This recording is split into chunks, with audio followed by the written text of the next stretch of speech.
Hey guys, welcome back to another Morphogen product breakdown. Today we're going to talk about MorphoDITE. MorphoDITE is a women's health product, deals with some areas of hormonal dysfunction, symptom relief, things of that nature.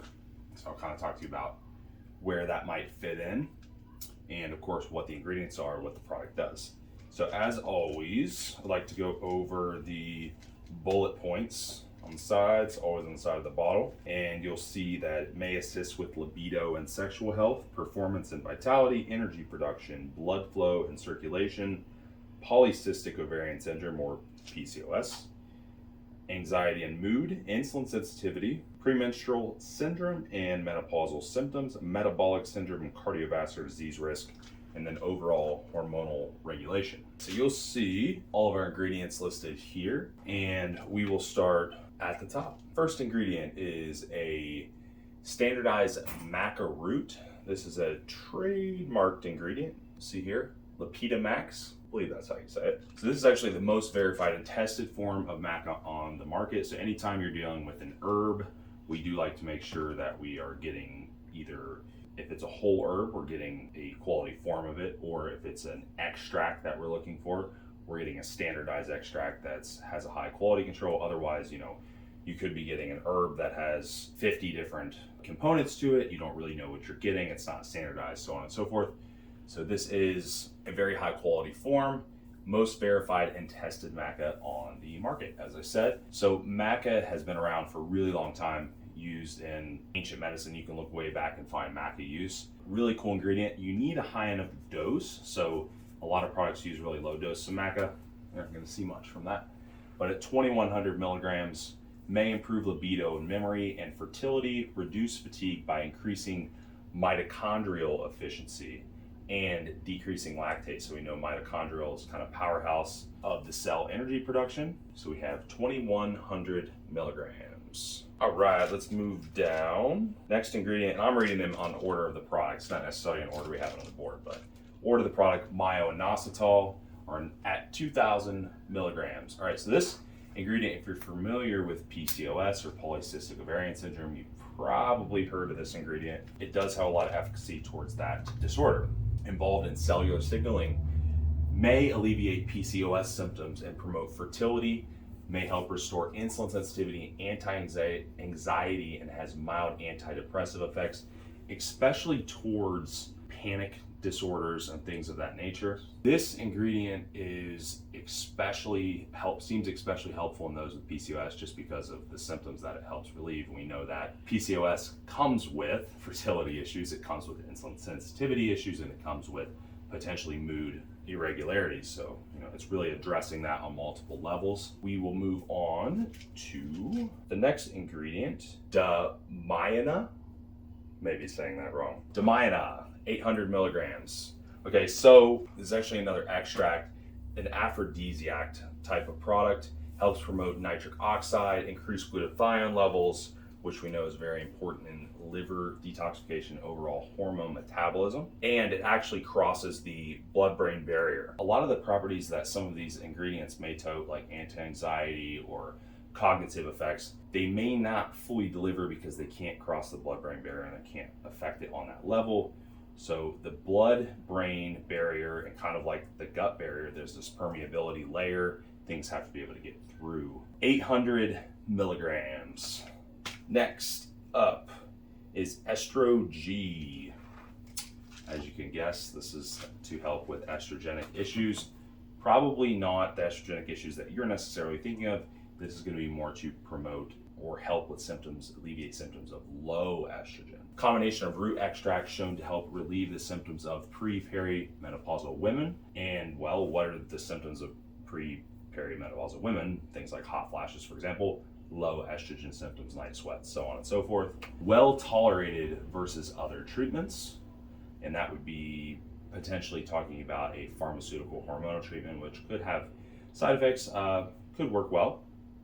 Depends on dosing, depends on how well that's dialed in. Obviously, they're not over the counter either.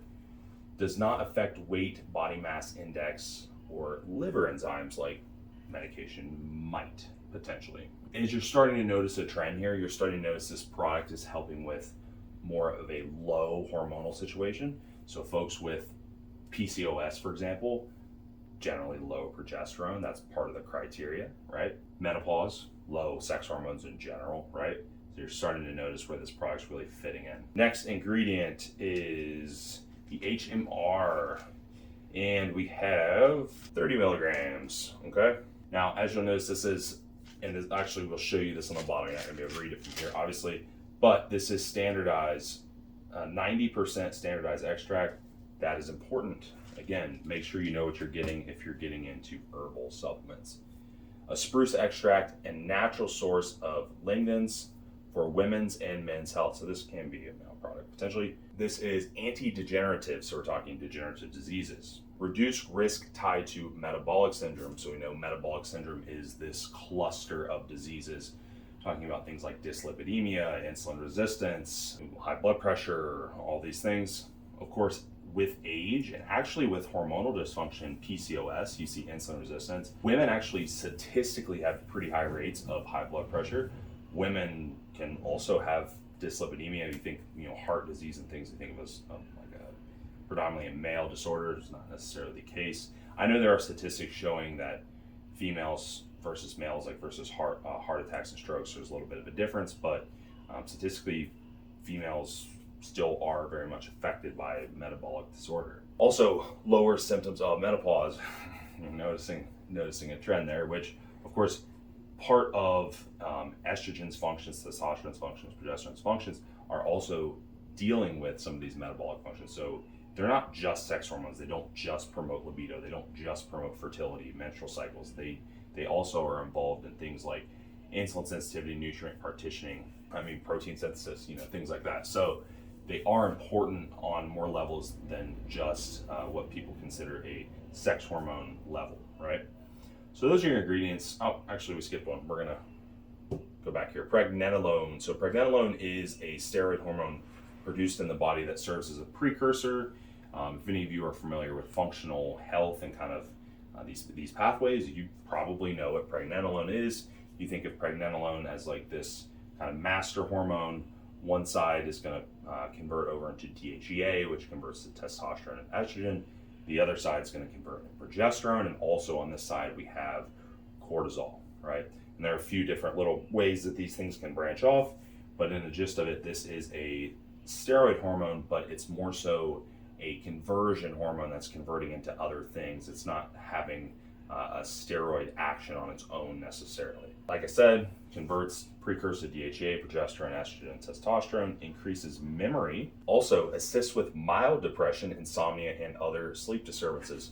Low progesterone, there can definitely be a component to insomnia there. If anyone has ever had low progesterone and they've actually been prescribed oral progesterone, it will knock you out on your butt, almost hypnotic in nature. There's definitely a component there, and of course we know cortisol irregularities, there could be some sleep issues there. So this is in 10 milligrams, which is a lower end dose. This is going to be, if you are on the low side of these sex hormones, this is going to provide some additional conversion into these other sex hormones via the two main pathways and then the other little branches that I talked about.